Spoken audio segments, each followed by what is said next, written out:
When we get emotionally triggered by someone or something, it can feel like our whole emotional self and thinking mind has been hijacked. A part of us knows we're overreacting, yet another part is flooded with feelings that seem far bigger than the present moment. What's happening is that unconscious material, old beliefs and unresolved feelings has leaked into our unconscious mind. We're not just responding to the here and now, we're reliving something from the past that feels timeless. One of the simplest and most powerful tools for working with this confusion is coloured pens journaling. At first it might sound like a gimmick, just writing in different colours, but there's a reason it works.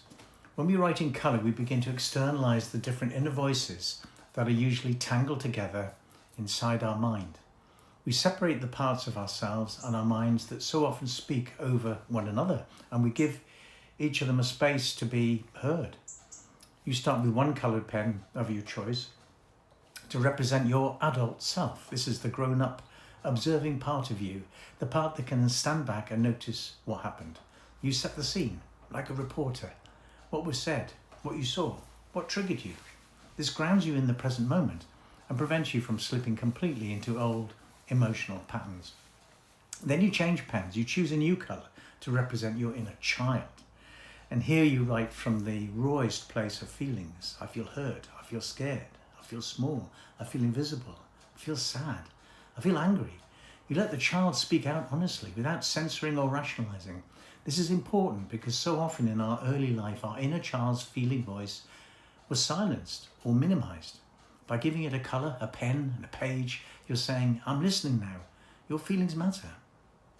Once these feelings are out and invisible, you switch again to another pen, a new colour for your inner critic.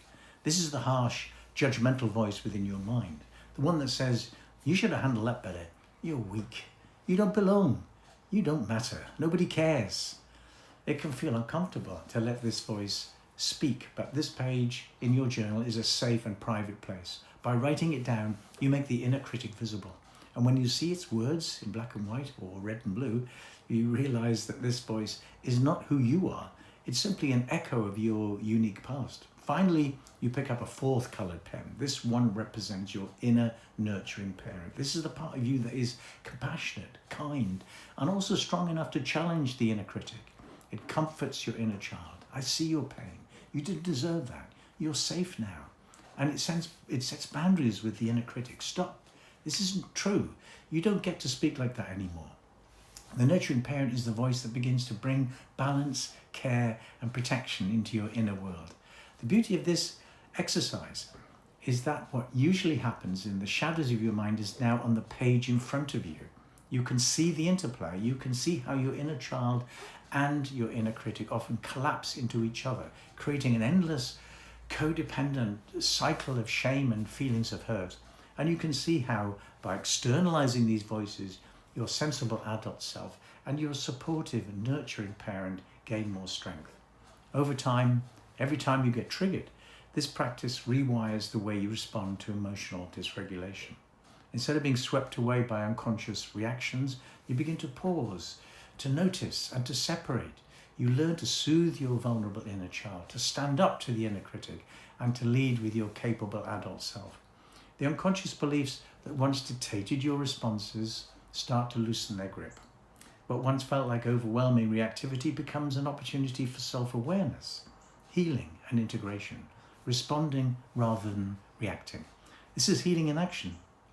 Colour pens journaling might look simple, but it's a profound way of creating dialogue inside yourself. It gives you a chance to listen to every voice that arises when you're triggered, without letting the inner critic dominate.